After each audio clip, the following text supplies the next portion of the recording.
Bismillah ve salatu ve selamu ala Resulillah. Amma ba'd. En birinci Allah Teala'nın bize verdiği nimetlere göre Allah'a çok şükürler olsun. Ve kardeşin evine malına bereket versin.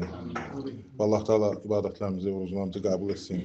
Niyetimizi halis etsin. Ve sonra sevgili kardeşler, Allah Teala bizi görürsünüz ki nimet verip bize ve o nimetlerden biri odur ki əminamanlıqdır. Yani əminamanlıq olmayan yerde ne ibadetler düz gider, vaxtında gider, rahat gider, ne yaşayış, ne başka bir şey. Yani əminamanlıq biricidir. Hatta Resulullah sallallahu aleyhi ve sellem de bu barədə yani buyurur ve həmçinin Kur'an'da da buyurur.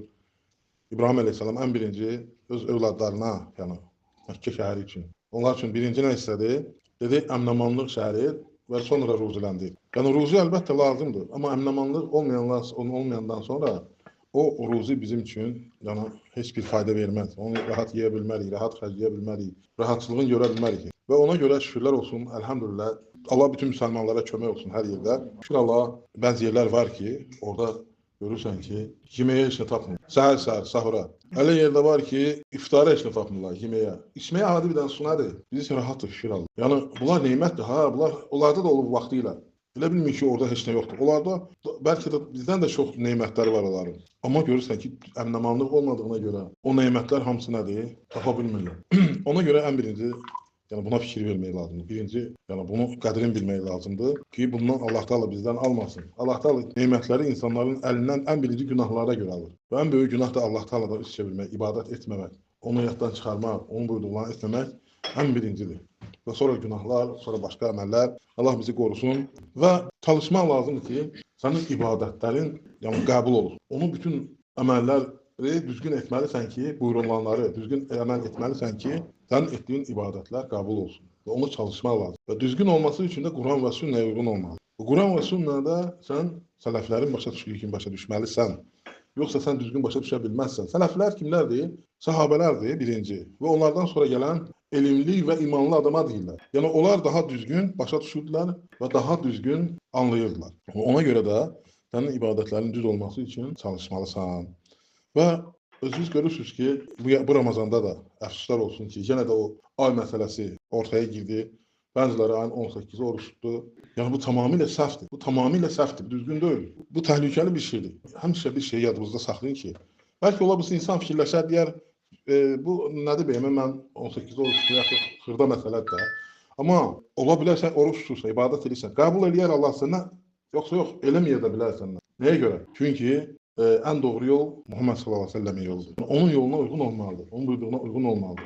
Ve Hasan Basri bir gün ağlayır. Soruşurlar niye ağlıysan? Daha seleflerin ağlamağı, daha şüven çıkarmak, özün vurmak, böyle hara çıkarmak yok. Yani olan ağlaması, yani kalbin ağlaması, hazin, yani boğularak. Ağlamak deyəndə yani daha bütün cemaat eşir götürüyor. Soruşurlar niye ağlıysan? Deyir, mən deyir, Allah'tan korkuram ki, benim heç nə saydığım, yani xırda bir şey de bu. Ona göre mən ilişib qalaram və mənə yaddan çıxarılaram və mənə baxmazlar, yəni haqq hesabımı çəkməzlər. Mənə mərhəmət qapısı açılmaz. Bax, sələflər bunlardır. Bu adam müxalif olur, deyir, heç nə olmaz. Məsələn, deyir, onlara da heç nə demə, bunlara da heç nə demə. Dəlili gətirir ki, məsələn, Şamda orucu açmışlar, Mədinədə orucu açmadılar. Qardaş, Şamla Mədinənin arasında neçə min kilometr məsafə var. Amma söhbət buradan gedir ki, bir cemaatdır. Bir məsciddə yarısı bir gün oruç tutub, yarısı bir gün. Bu ona uygun olmadı axı. Yarısı bir gün oruç tutub, və yaxud da bəzən oruç 3 gün, 3 hissəyə bölünürlər. Hələ bir yerdən gedir. Ona görə də bütün alimlər də deyir ki, yaşadığın yerdən getməlisən.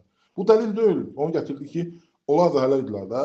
Yəni Şamda açmışlar orucu, ancaq Mədinədə açmadılar. Şamla Mədinə kimi deyil, bir məsciddə cemaat parçalanır. Yəni burada məqsəd orucun, ayın məsələsi deyil. Burada başqadır. Kimlərin qəlbində xəstəlik varsa, kimlərin qəlbində problem varsa, kimlərin fikri, əqidəsi doğru deyilsə, onlar aparır bunu. Düzdür, indi bilməyənlər də var, avamlar da var. O başqa. Yəni onlar bilmirlər, qalırlar çaşbaş. Bilmirlər orduyu budur. Və məsələn Resulullah sallallahu aleyhi ve sellem buyurdu ki, Şaban ayında sizin için ayı görməsəz, yəni buludlu olarsa hava və Şabanı 30'dan tamamlayın və sonra Ramazan orucunu tutun. Yaxşı, buludun arxasında ay görsənibsə, amma ay çıxıb biz görməmişik. Və sonunda Ramazanın ikisini sayırıq, bir gün qaza tuturuq. Gördün hansı gün ki bizim üçün, yəni qoyulduğu dəlillərlə gedirsə, O gün də bizim üçün nədir? Ramazandır, qurban kəsilən gündür, bayram günüdür. Nətər ki, Resulullah sallallahu aleyhi ve sellem hədisdə buyurdu ki, oruca başlayan günümüz cəmaatın oruca başlayan gündür. Yəni Ramazan başlayan, Ramazan bitirən gün cəmaatın bitirdiyi gündür. Qurban kəsdiyiniz gün cəmaatın qurban kəsdiyi gündür. Cəmaatın, yəni cəmaat nə olmaq? Düzdür. Daha yaxşı olar ki, məsələn, bir müsəlman ölkələri yığılsınlar bir yerə, bu məsələni həll etsinlər. Yaxşı olar, hamımız onu istəyirik. Amma indi alınmır da. Hələ ki, müəyyən birinci səbəb odur ki, vaxt məsələsi var. Müxtəlifdir hər yerdə. Hər ölkənin öz vaxtı var. İndi az olan vaxtlar olur. Hətta bir günə yaxın fərq edən yerlər də var. İkincisi də ki, indi hələ ki mümkün deyil də bu. İnşallah Allaha dua eləyək ki, Allah müsəlmanların qəbirlərini birləşdirsin, saflarını birləşdirsin. Həmişə dua eləyirik biz bunun üçün. Və bu adamlar ki, yaşadığımız vaxtda həmin bu şeyləri eləyən adamlar, məsələn, öz qohum müqaviləsindən dünyaya görə bəlkə küsüb, tərk eləyib, qohumun, qonşusun, yaxının, birləşə bilmir, ancaq müsəlman ölkələrini birliyə çağırır. Bu nətər ola bilər? Görürsən də mümkün deyil. Hələ ki mümkün deyil. Durubsan da fitnə salma. Əlhamdülillah, şükür Allaha, bizim ölkədə də elan edilər ki, ayın 19-udur. Hamımız ayın 19-u tutmalıyıq, bölünməməliyik. Yox, sən, yəni şeytani fikirdir bu. Sən ona da heç nə demə, buna da heç nə demə. Bunlar hamısı hakimiyyət əleyhindən olan şeylərdir. İnsanları hazırlayırlar bir növ buna. Asilik, imama asi olmaq, hakimə asi olmaq, alimə asi olmaq. Alim deyənlər hamısı qalıb. Bütün əhlüsünün alimləri hamısı bir cəmaatla bir yerdə. Öz hakimiyyətimizlə bir yerdə gedin.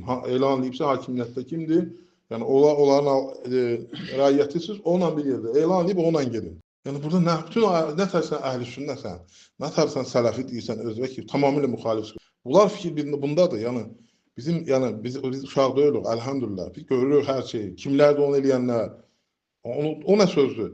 Onlara da demək olmaz heç nə, bunlara da demək olmaz. Onu deyir ki, cihada da gedib o qeyri qanuni yollarla döyüşə gedənlər, onlara da demək heç nə, bunlara da demək. Məscidi partlatana da demək heç nə, onun öz fikri xəyalı var, partlatmayana da demək heç nə. Bu əqidə deyil, bu düzgün yol deyil.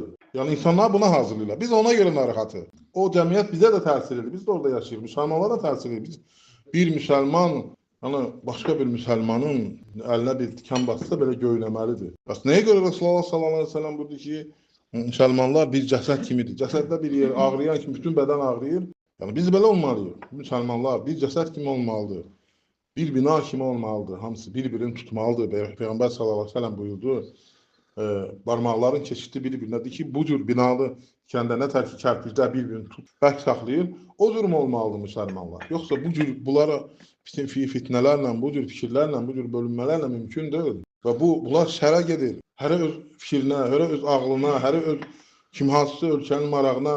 Bunlar fitnə sallar arada. Əlhamdülillah, rahat bir dinimizi çeviriblər çətinliyə. Cəmaat qalıb şək şübhə içində.